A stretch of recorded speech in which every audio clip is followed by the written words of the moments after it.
¿Quién no nos escuchaba? No todos.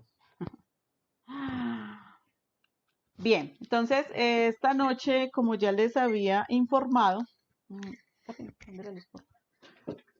vamos a continuar. Hicimos como un espaciecito a raíz del confinamiento en otros temas diferentes a lo que está constituida la pequeña comunidad, pero ya tuvimos reunión con el arciprestazgo y nos ha pedido que volvamos a retomar el libro que veníamos trabajando. Si recordamos, antes del confinamiento empezamos con Lucas. Entonces hoy vamos a continuar con el libro de Lucas, capítulo 1, versículo del 5 al 25.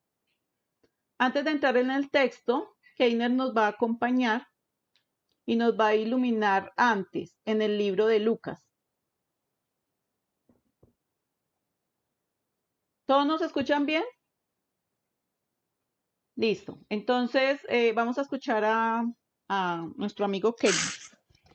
Bueno, Glorita, primero que todo, dime cuánto tiempo tengo, porque si no me duro toda la noche aquí hablando.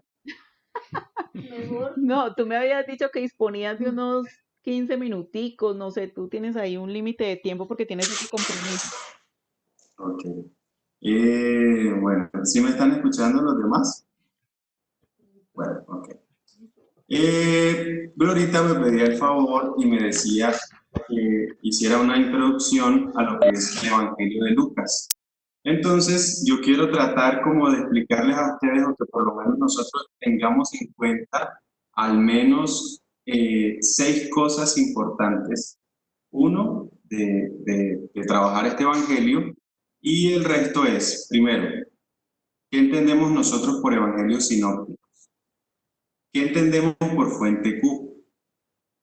¿A qué comunidad específica es la que escribe Lucas? Porque eso será importante para nosotros poder entender cuál es el mensaje que Lucas tiene para dar. ¿Cuál es la explicación o por qué nosotros encontramos en el Evangelio de Lucas muchas explicaciones que tal vez para nosotros son obvias, pero que son importantes dentro del texto? ¿Quiénes son los personajes importantes del Evangelio de Lucas? ¿Cuál es su novedad y cuál es la relación que tiene el Evangelio de Lucas con los hechos de los apóstoles? Entonces, no sé si de pronto alguno de ustedes ha escuchado hablar de esto que nosotros llamamos sinópticos. A ver, ¿quién me quiere compartir qué es eso de sinópticos?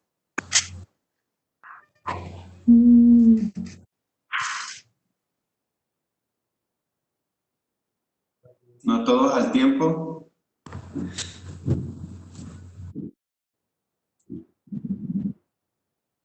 Henry.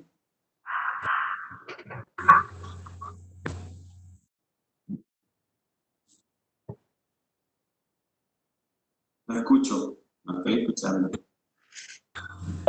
Claro, me escucharon todos, esa era la explicación. ¿Sí? Ese truco es viejo. De que los evangelios sinópticos son los textos que están en los 3 evangelios. Ok, muy bien. Más que estar los mismos textos en los 3 evangelios, sinópticos hace referencia a una visión. ¿Sí? Digamos que nosotros, si en este momento hiciéramos, Henry, silénciame que me escucho el eco. Si en este momento nosotros hiciéramos, por ejemplo, un trabajo en grupo y fuéramos 3 grupos y a los 3 grupos les hacemos la misma pregunta, resulta que cada grupo en teoría va a hablar de lo mismo, pero van a abordar aspectos diferentes, ¿verdad? Esos son los 3 evangelios, Mateo, Marcos y Lucas. Ustedes dirán que qué pasa con el evangelio de Juan. El Evangelio de Juan se conoce como el Evangelio teológico o el Evangelio de la experiencia, que es el que va a recoger prácticamente y de manera más profunda y espiritual todo lo que nosotros hemos leído y leeremos a partir de los 3 años. Entonces, teniendo en cuenta que la fuente, evangelios sinópticos es una sola visión, quiere decir que los evangelios se escribieron a partir de lo que nosotros conocemos como la fuente Q. No sé si de pronto ustedes habían escuchado ese término de fuente Q. Ok. Gloria, ¿qué es la fuente Q? A ver si me acuerdo. Los textos sinópticos están alimentados de las tradiciones orales de los primeros testigos, y ellos en común se han alimentado de las mismas fuentes. Hay una fuente que es la Q, que es la fuente desconocida, la que no tiene claridad de qué fuente fueron alimentados los textos. Ok, muy bien, muchas ¿Pasé el gracias. quiz o lo perdí? Solo hago mi trabajo. Sacó como 8. No, mentira, sí. Bien, la fuente Q precisamente es la fuente común o, digamos, la fuente de donde tomaron los evangelios para escribir todo acerca de la historia de Jesús de Nazaret. Obviamente la primera tradición o el primer evangelio que nosotros conocemos es la tradición oral. ¿Por qué? Porque los evangelios se escriben casi que 70 u 80 años después del acontecimiento Cristo. Es decir, Cristo viene, se hace hombre como nosotros, vive la experiencia con el pueblo, le reconocen, muere, resucita, pero hasta 80, 90 años después es que empiezan por oídas a escribir la historia y la vida de Jesús, ¿verdad? Por eso es que aparecen en los evangelios muchas cosas que a veces nosotros podríamos decir y quedamos como, bueno, ¿y esto por qué se dice y por qué se cuenta y todo lo demás, no? A veces esta tradición, tal como nosotros la tenemos también de nuestros padres, nosotros no contamos la historia de los bisabuelos tal como la vivieron los bisabuelos, sino que según la magia literaria nosotros le vamos quitando o le vamos añadiendo cosas a la historia. Se pensaba antes, ¿verdad?, de los últimos avances, que la fuente era Mateo. Y por eso el orden cronológico de los evangelios que tenemos en la Biblia es Mateo, Marcos, Lucas y Juan. Pero después se llegó a la conclusión, haciendo un estudio a profundidad, que el evangelio, que es la fuente de los demás evangelios, es Marcos. Entonces, Marcos, en orden cronológico, sería el primer evangelio y el que alimenta a Lucas y a Mateo. Eso hasta ahí, pues no tenemos ninguna dificultad con eso, pero es importante tenerla presente porque eso nos ayuda a nosotros a entender, digamos, un ejemplo. Si ustedes hacen un análisis cronológico o sinóptico, que se llama, y yo les dijera, vamos a leer el texto de el nacimiento de Jesús. Entonces, de pronto, si nosotros leemos el texto del nacimiento de Jesús en Mateo, vamos a encontrar toda la cronología de Jesús hasta el momento en que nace Jesús de la Virgen María. Entonces, las 14 generaciones divididas en las 3 partes, tanto del Antiguo como del Nuevo Testamento. Pero si nos vamos a Marcos, vamos a encontrar que Jesús es el hijo de María y de Padre putativo. Punto. Ya no va a decir más nada. Después vamos a ir a Lucas. Lucas no solamente nos va a decir que Jesús es el hijo de José y María, sino que nos va a contar una maravillosa historia, y es que un ángel de Dios enviado llegó hasta donde la Virgen María y la anunció. ¿Sí? Están contando la misma cosa, pero cada uno le va a dar un resalte importante, y eso tiene una razón de ser. No es que, digamos, Marcos como quería lucirse, entonces puso una cosa, y entonces Lucas, para no dejarse humillar, puso otra. Ah, no vas a hablar de la Virgen, pues aquí te voy yo con el texto de la Virgen. No, eso tiene una razón fundamental. Y es la siguiente.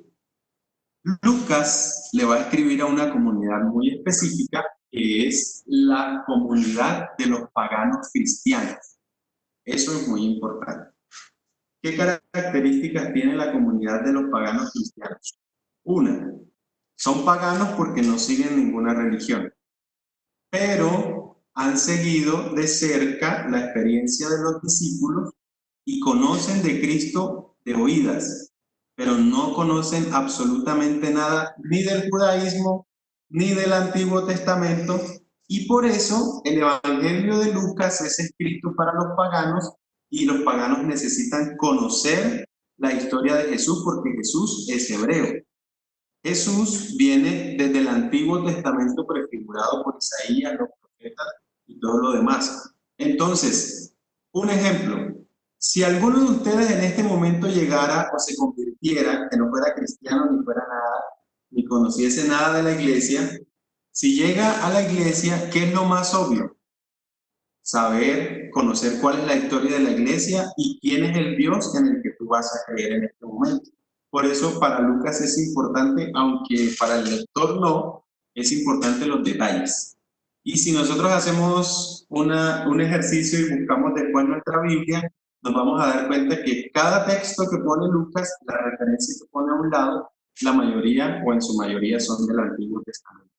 ¿Por qué? Porque Lucas quiere contarle a esa comunidad pagana la historia de Jesús tal como está escrita en la historia de los profetas. Y que Jesús no fue un personaje revolucionario que salió de la nada, sino que Jesús viene desde una tradición profética donde fue anunciado como el Salvador del mundo. Entonces, por eso Lucas prácticamente le está hablando a niños, como con plastilina. Y entonces va a decir, es que un ángel vino y se le apareció a la Virgen. Entonces la Virgen dijo, ¿cómo va a ser eso si yo no he concebido hombre alguno? Y todo lo demás, ¿verdad? ¿Por qué? Porque el pagano no concibe ni qué es el Espíritu Santo, el pagano no sabe quién es Dios, al pagano no le interesa sino conocer a qué es lo que se está enfrentando, y por eso entonces el Evangelio de Lucas tiene todas estas particularidades. ¿Hasta aquí alguna pregunta? ¿Muy enredado o vamos bien? Henry se está como durmiendo, pero bueno. Algo muy importante, y es un ejercicio que también cuando ustedes tengan tiempo lo pueden hacer, y es el siguiente. Resulta que si yo me voy al Evangelio de Mateo, ¿verdad? Yo voy a encontrar que el Evangelio de Mateo, en el capítulo 28 y el versículos 19 y 20, cierran el Evangelio diciendo, enseñándoles a guardar todo lo que yo os he mandado. Y he aquí que yo estoy con vosotros todos los días hasta el fin del mundo. ¡Pum! Terminó el Evangelio de Mateo. Si nos vamos nosotros al Evangelio de Marcos, que tiene 16 capítulos, nos vamos a dar cuenta que el versículo 20 del capítulo 16 termina diciendo, ellos salieron a predicar por todas partes, colaborando con el Señor, confiando en la palabra y las señales que lo acompañaban. Quiere decir que hay una conclusión de este Evangelio, ¿verdad? ¿Qué pasa con Lucas? Alguien que me diga una respuesta de lo que acabo de decir. Si nosotros nos vamos al final de Lucas, ¿cómo termina el Evangelio de Lucas? Capítulo 24, versículos 52 y 53. Alguien que de pronto lo pueda leer.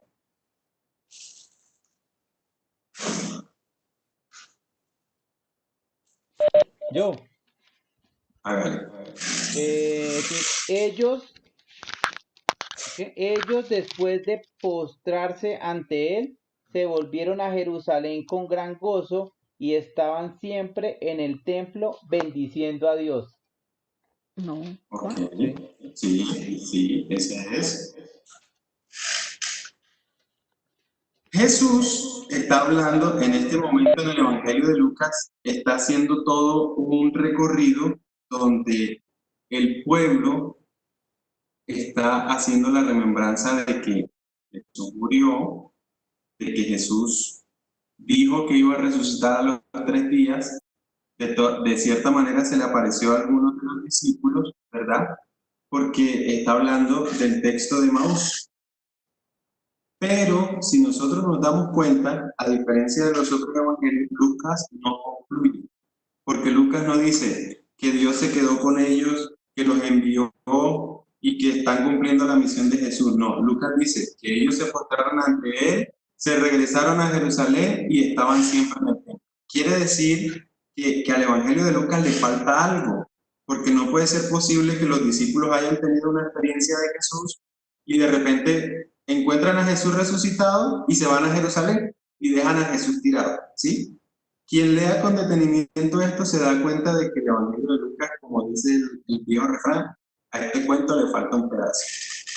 Entonces, nos encontramos con la sorpresa de que el Evangelio de Lucas no tiene una conclusión, porque el Evangelio de Lucas fue escrito de manera tan extensa que los hagiógrafos tuvieron que dividirlo en dos partes. Y adivinen cuál es la segunda parte de Lucas. Gloria seguro lo sabe.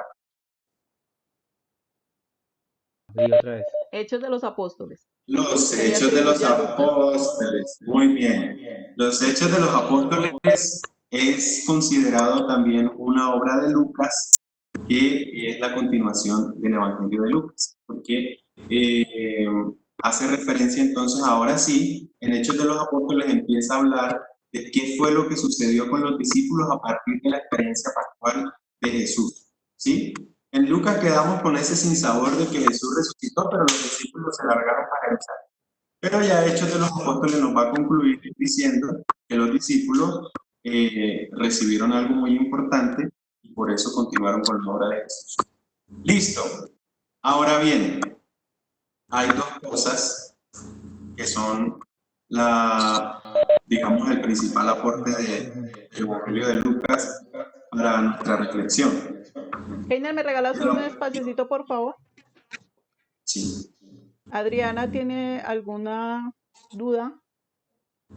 Sí, tengo una pregunta, es decir, que Lucas es como si nos estuviera contando la historia cuando Jesús vivió, o sea, lo que fue su creación, nacimiento y vivencia hasta su muerte, y los hechos es como ya la segunda parte, lo que cuentan ya los apóstoles después de que Jesús murió.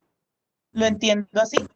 Sí, es más o menos esa experiencia, digamos, si nosotros terminamos de leer el Evangelio de Lucas y empezamos no con Juan, sino con Hechos, nos vamos a dar cuenta que continúa la historia, ¿sí? Más que de pronto la división de los dos textos, es la manera como el escritor quiso hacer el puente entre lo que Lucas va a expresar, porque obviamente ahora les voy a decir qué es lo que quiere resaltar Lucas y por qué es importante que nosotros entendamos que Hechos de los Apóstoles afirma, ¿verdad? Y apoya todo el trabajo que está haciendo Lucas en el Evangelio de Lucas. No sé si de pronto hay otra pregunta.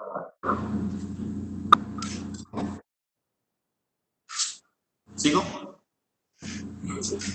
Bueno, respondiendo un poco ya, y ya voy a concluir, porque la idea era como hacerle una introducción al Evangelio. Resulta que el aporte más importante que Lucas tiene, o que Lucas va a dar a nuestra lectura, no solo literaria, sino espiritual de la Biblia, son dos cosas muy importantes. El protagonista del Evangelio de Lucas, sin duda alguna, es el Espíritu Santo, ¿sí? Porque el Espíritu Santo va a aparecer en el texto de diversas maneras, incluso en el momento de la anunciación. Sabemos que el Evangelio de Lucas comienza con el anuncio del ángel Gabriel y ahí entra la participación del Espíritu Santo. Entonces, a lo largo de todo este Evangelio, nosotros vamos a encontrar mucho la acción del Espíritu Santo. Y la segunda cosa muy importante que aporta Lucas es el tema de la sucesión apostólica.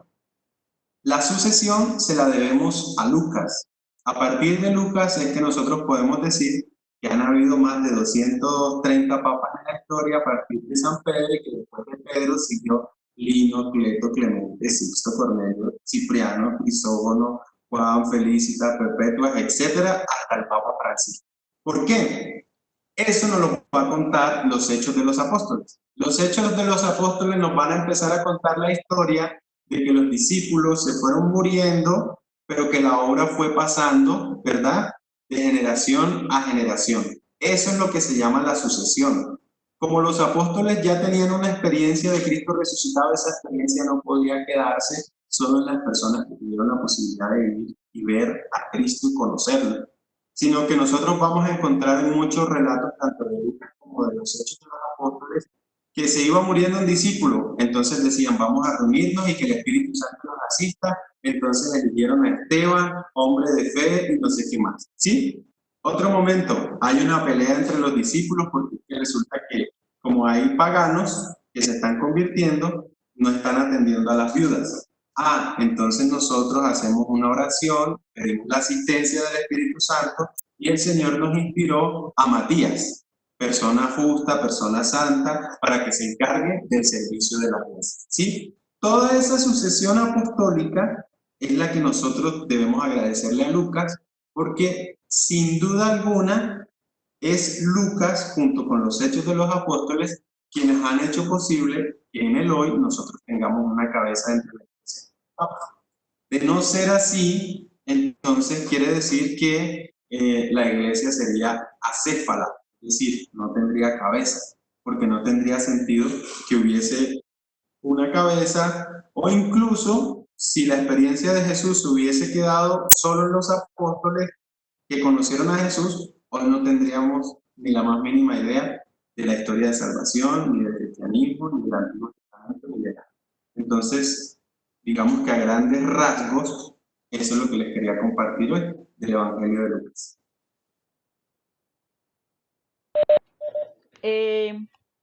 Keines, ¿nos puedes contar un poquitico acerca de Lucas como tal?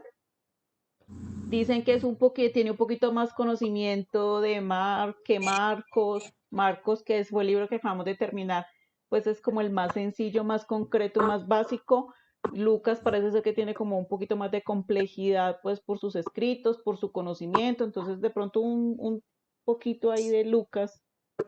Hay dos versiones que dicen, una que Lucas era un médico, y que como Lucas era un médico, era instruido. Entonces, por eso su lenguaje, de cierta manera, es un lenguaje muy épico, pues se puede decir de esta manera, es un lenguaje muy letrado, una persona que es muy estudiada y que se expresa de una manera bastante interesante y elegante, si se puede decir. Otras fuentes dicen que como Lucas proviene de una tradición griega, ¿verdad? El griego, ustedes saben muy bien que todo este tema de la educación y todo lo demás la debemos a los griegos. Entonces, los griegos tienen la fama de ser las personas más elocuentes dentro de la historia, y por eso Lucas también tiene como esa fama. Pero hay una tercera versión que dice que Lucas fue tal vez un discípulo de Pablo que conoció a Jesús poco antes de su muerte, pero que no tuvo un contacto directo con él, es decir, que no caminó con Jesús ni nada por el estilo, sino que escuchó a Pablo en su vejez hablar de la experiencia de Jesús, y por eso en una de las cartas de los Hechos se menciona a un tal Juan Lucas, que no se sabe si es el mismo apóstol o si es otro personaje, pero que sin duda tuvo un contacto con Jesús, o por lo menos un contacto directo con alguien que conoció a Jesús. ¿Alguna pregunta para el teólogo antes de que se nos desconecte? Por favor, aprovechémoslo. ¿Cuál era el apellido de Lucas? Del Río. Pineda. Yo sabía que le iba a corchar. ¿De dónde? ¿De dónde era? De origen griego. De la antigua Grecia, Finisterre. Aquí dice Juan Diego que los apellidos eran de la población en la cual uno provenía. Bueno, en ese tiempo uno no, pues ellos. Sí, lo que pasa es que según la tradición bíblica no. De hecho, los personajes, tal como aparecen en los textos, en el Evangelio, no se sabe si Marcos se llamaba Marcos, no se sabe si Lucas se llamaba Lucas, por eso también aparecen hechos como Juan, Lucas, y eso también genera cierta confusión, pero usaban de cierta manera los autores o los escritores los nombres de los discípulos o de los apóstoles para poder darle importancia a su texto. Es lo que pasa con las cartas, por ejemplo, las cartas paulinas. Todas las cartas no son de Pablo, pero si yo voy a decir que yo voy a escribir una carta al nombre de Keiner, eso no tendría tanta importancia como si yo digo que yo estoy escribiendo una carta en nombre del Papa Francisco. Claro. Bueno, no sé, creo que mi trabajo... Pregunta, Sí. ¿los evangelios que tenemos nosotros ahorita escritos están completos o la Iglesia Católica en su momento, en su época, no permitió que escribieran todo? Sí, sin duda, los evangelios ninguno está, digamos, completado en el sentido de que hay muchos escritos, ¿sí? Pero no porque la iglesia los haya ocultado ni nada, sino porque, digamos, de estas fuentes que encontraron, de los escritos manuscritos de Qumran, otras ánforas que aparecieron en el desierto, de hecho, o de por sí la labor titánica de construir un texto fue prácticamente, yo digo, siempre lo digo, obra de Dios. Porque es que se encontraron papiros, que era donde escribían antiguamente, uno aquí, otro como a 1000 kilómetros, el otro allá, y la idea de cómo unirlos fue lo que hizo posible que se pudiera hablar de los escritores de la Biblia como autores sagrados. Tuvieron esa inspiración del Espíritu para poder juntar todos esos escritos y hacer algo coherente. No es tanto que la iglesia omita, sino que la iglesia considera estos textos como, uno, inspirados por Dios, y dos, que cuentan de manera resumida la historia de Jesús y su paso por la vida y la experiencia de la resurrección. Porque de hecho uno de los evangelios, que si no estoy mal, Juan, dice que si todas las acciones y obras que... dice, muchas obras realizó Jesús. Si se escribieran todas, no cabrían en ningún libro, ¿sí? Quiere decir que se tomaron las principales, las más importantes, de cierta manera, que eran las que ayudaban en el proceso de fe.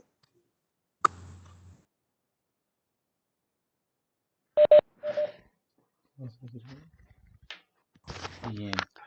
Muchísimas gracias, Keiner, nuevamente. Nos alegra mucho tenerte con nosotros, que nos estés alimentando y transmitiendo tus conocimientos. Muchísimas gracias por el aprecio a la pequeña comunidad. Y bueno, entonces pues cuando tengas otro tiempito, te estaremos robando ese tiempito. Bueno, no, claro que sí, muchas gracias. Qué pena que no me quede con ustedes, pero tengo que terminar unas cosas aquí para mañana y entonces, pero siempre es un placer compartir con ustedes. Claro, entendemos tus ocupaciones. Muchísimas gracias, que el Señor te bendiga y te siga iluminando por este camino. Un abrazo fuerte. Amén. Espero que no los haya enredado tanto. Otra última pregunta. ¿Cuántas lucas es que cuesta la conferencia de hoy? 10 rosarios. Chao. Chao, gracias, cuídate mucho. Bueno. ¿Ya me abriste? Sí, ya. Bueno, entonces, retomando a Lucas, antes de que nosotros entráramos al confinamiento, habíamos hecho ya el ejercicio de investigar un poquito acerca de Lucas y ya teníamos unos elementos, ¿cierto? Ahorita con Keiner el objetivo era que nos ampliara un poquito más el panorama. Él nos hizo como una breve descripción de los libros sinópticos. Entonces los libros sinópticos son tres, ¿sí? Empezamos por Marcos, que es el libro más sencillo y concreto. Se dice que es el primer libro escrito por el cual no tiene muchos elementos. Luego, por temática de la diócesis nos pide que continuemos con Lucas y Mateo. Ellos son los tres sinópticos. ¿Qué es sinópticos? Que los tres nos están contando el fundamento de los tres libros es el nacimiento, la pasión y la muerte de Jesucristo. Perdón, pasión, muerte y resurrección de Jesucristo. ¿Sí? Eso es lo que contienen los tres libros. Solo que tienen, como nos decía ahorita Keiner, los tres son contados de unas maneras distintas. Nos amplió el panorama para entrar a leer Lucas, por eso vamos a encontrar textos distintos a Marcos. Le va a dar énfasis a otras cosas diferentes a la que Marcos le dio énfasis. Y como nos decía Keiner, pues la escritura también la vamos a encontrar como más bonita, como más elegante, con muchos más elementos, pues porque se dice que Lucas fue más letrado por sus escritos. Es decir, todos estos análisis se hacen a través de los escritos y las épocas. En cuanto a la pregunta de Adriana, entonces hay que recordar que los textos que nosotros tenemos en la Biblia, ¿sí? Son textos que fueron reunidos en su momento, en su época, filtrados todos, que tenía que cumplir ciertas características para poderlos incluir en el libro sagrado. Pues uno de ellos nos recordó Keiner, que sí realmente tuviera inspiración de Dios, que hablara de un testimonio breve de Jesús y que contribuyeran realmente a nuestra fe.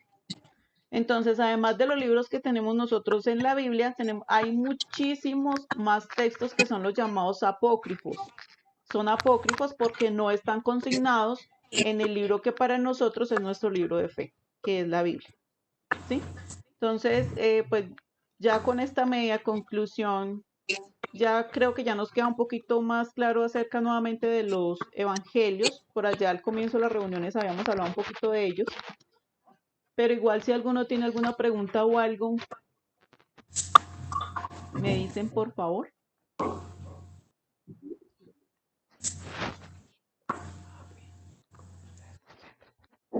Todo bien. Julietica, ¿todo claro? Bien.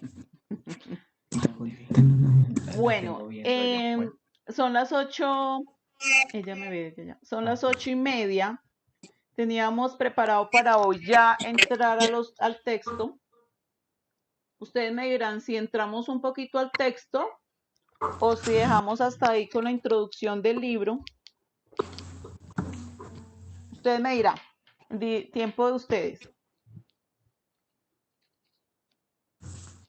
Pues el texto está largo.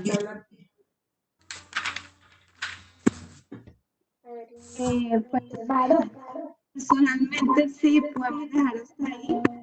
Es que preciso estos dos niños les da el sueño hasta uno. Que les dio sueño a los dos niños. Ah, bueno, listo. Entonces, les voy a enviar al WhatsApp unas guías para leer el texto esta semana y lo compartimos entonces en la próxima reunión. ¿Listo? ¿Les parece? Está bien, sí. Bien, entonces vamos a terminar. Diana ya se oración final. No, Después de la es que hora- tengo un dolor de cabeza terrible, entonces por eso estoy aquí, estoy haciendo un esfuerzo muy grande porque tengo una migraña tenaz. Entonces les voy a hacer la siguiente propuesta. Vamos a hacer la oración final. El que tenga que irse ya, entonces se desconecta. Y los que no podemos seguir en otras cositas, ¿les parece? O sea, chisme. ¿Alguien quiere terminar con la oración final?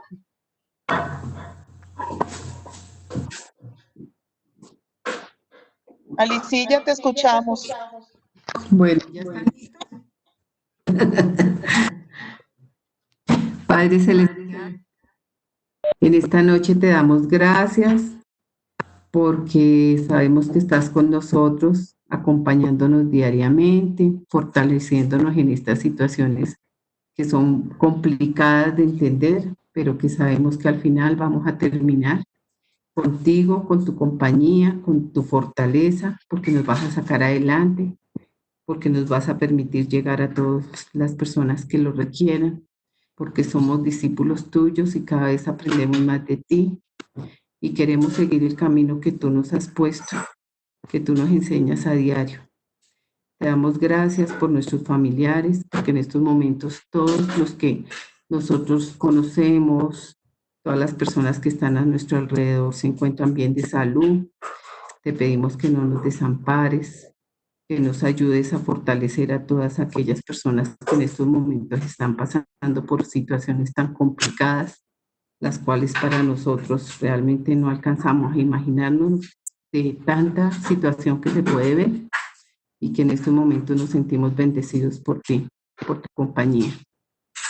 Te damos gracias, Señor, y sabemos que con tu compañía, con tu ayuda, con tu fortaleza podremos seguir teniendo la fe que tú nos pides que tengamos para salir victoriosos. Virgencita María, a ti también te pedimos que nos intercedas ante nuestro Padre Celestial para que todos nuestros seres queridos estén siempre protegidos por ti, por Dios y por el Espíritu Santo, que Él nos va a dar fuerza, salud, inteligencia para seguir el camino propuesto. en nuestras vidas y cumplir nuestros proyectos, encontrar la paz, la tranquilidad que como seres humanos requerimos. Amén. Amén. Gracias. Padre nuestro que estás en el cielo, santificado sea tu nombre. Venga a nosotros tu reino. Hágase tu voluntad en la tierra como en el cielo. Danos hoy nuestro pan de cada día. Perdona nuestras ofensas, como también nosotros perdonamos a los que nos ofenden. No nos dejes caer en la tentación y líbranos del mal. Amén. Contigo voy, Virgen pura, y en tu poder voy confiado, pues yendo en ti amparado, mi alma volverá segura. Dulce Madre, no te alejes, tu vista de nosotros no apartes. Ven con nosotros a todas partes y solos nunca nos dejes. Y ya que nos amas tanto como verdadera Madre, haz que nos bendiga el Padre, el Hijo y el Espíritu Santo. Amén. Muchísimas gracias a todos por la asistencia. Muchas gracias.